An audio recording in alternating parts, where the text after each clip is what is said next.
जी अस्सलाम वालेकुम। तो कैसे हैं आप लोग? उम्मीद करता हूँ सब बिल्कुल ठीक होंगे। तो आप लोग इनको तो जानते ही होंगे, काफ़ी लोग इनको जानते हैं। ये 2 साल से जो है वो एसईओ काम करते हैं और सबसे मेन चीज़ ये सास पे काम करते हैं।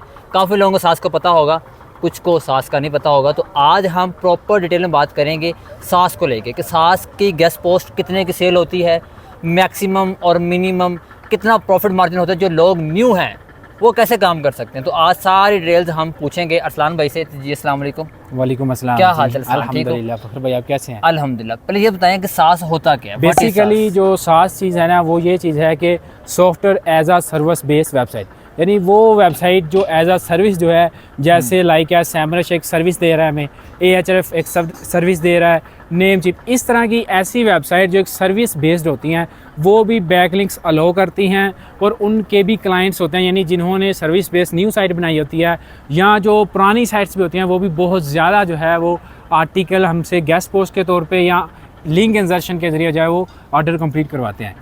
लोग कहते हैं, बल्कि हम खुद भी कहते हैं कि मार्केट में कंपटीशन बहुत कम है। ये क्यों लोग कहते हैं? बेसिकली जो सास में कंपटीशन है इसलिए कम है क्योंकि जो भी बंदा सास में एंटर होता है उसको उसकी फील्ड का इतना नॉलेज नहीं होता कि सास में हम किस तरह वर्किंग कर सकते हैं।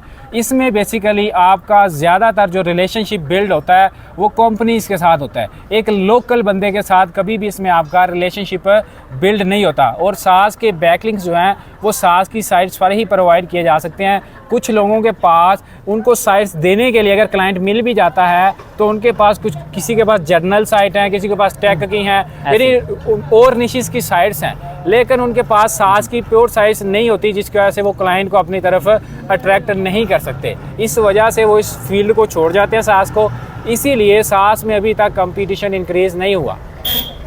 इसके अलावा एक और चीज़ आती है सास कंटेंट राइटर्स, उसकी क्या डिमांड है मार्केट में और कौन लोग करते हैं ऐसा? बेसिकली जो सास कंटेंट राइटिंग है उसे हम B2B कंटेंट राइटिंग का नाम देते हैं, यानी बिजनेस टू बिजनेस या B2C यानी बिजनेस टू कस्टमर।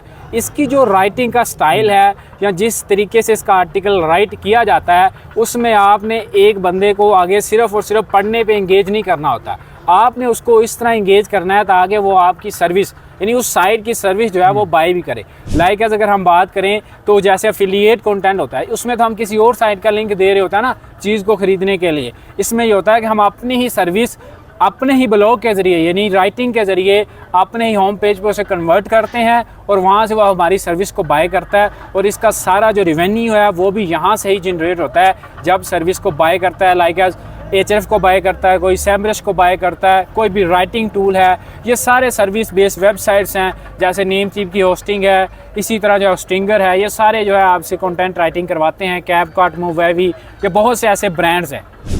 अच्छा, ये कैप जो आपने बताया नाम, कैपकट, मोवेवी, ये काफ़ी ज़्यादा बड़ी बड़ी कंपनीज़ हैं। एक नॉर्मल बंदा जो फील्ड में आता है वो स्टार्ट कैसे कर सकता है काम? बेसिकली इस फील्ड में आने से पहले आपके पास कम से कम कोई 10 या 15 ऐसी साइट सास की होनी चाहिए जिनके साथ आपके रिलेशनशिप बिल्ड हो।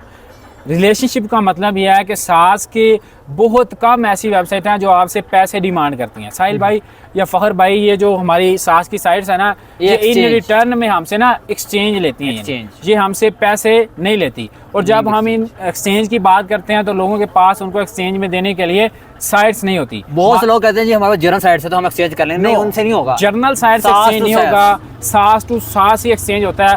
उसका मेथड ये होता है कि कुछ ऐसी साइट्स होती हैं जिनको आपने एक कंप्लीट रिसर्च के बाद फाइंड आउट करना होता है जो हमसे पैसे लेती हैं। सास की भी कुछ साइट हमसे पैसे लेती हैं, तो हमने क्या करना है, क्लाइंट को उनमें से किसी की एक्सचेंज देनी है। यानी मतलब अब इसमें क्लाइंट भी 2 तरह के हैं। सपोज करें एक हमारा ओरिजिनल डायरेक्ट क्लाइंट है और एक वो बंदा जिससे हमने साइट लेनी है, एडिटर कह लें, ठीक है, वो एडमिन कह लें, ठीक है। अब उससे उसने पैसे तो लेने नहीं है, एक किस्म का वो भी हमसे लिंक ले रहा है, तो हम इस फील्ड में उससे भी एक किस्म का क्या मानते हैं, क्लाइंट मांगते हैं, क्योंकि हमने उसे भी लिंक देना है। इसमें एडमिन वो होता है जो थर्ड बंदा, यानी हम ABC के जरिए लिंक अरेंज करते हैं। सपोज करें कि जिस एडिटर से हमने लिंक ले लिया, अब उसको इन रिटर्न में हमने एक लिंक देना है जी, वो उसको हमने क्या देने हैं जी, पैसे देने हैं। इस तरह ये सास का बैकिंग जो है वो आप अरेंज करते हैं। यहाँ इसको टाइम जो है वो मिनिमम 7 डेज भी लग जाता है समटाइम। अच्छा, एक नॉर्मल बंदा जो बिल्कुल मार्केट में न्यू आया है और वो काम स्टार्ट करता है, तो आपके हिसाब से वो कितना पैसा कमा सकता है इसमें और पर ऑर्डर कितना प्रॉफिट हो सकता है उसको? बेसिकली सबसे जो हाई पेइंग फील्ड है वो सास है।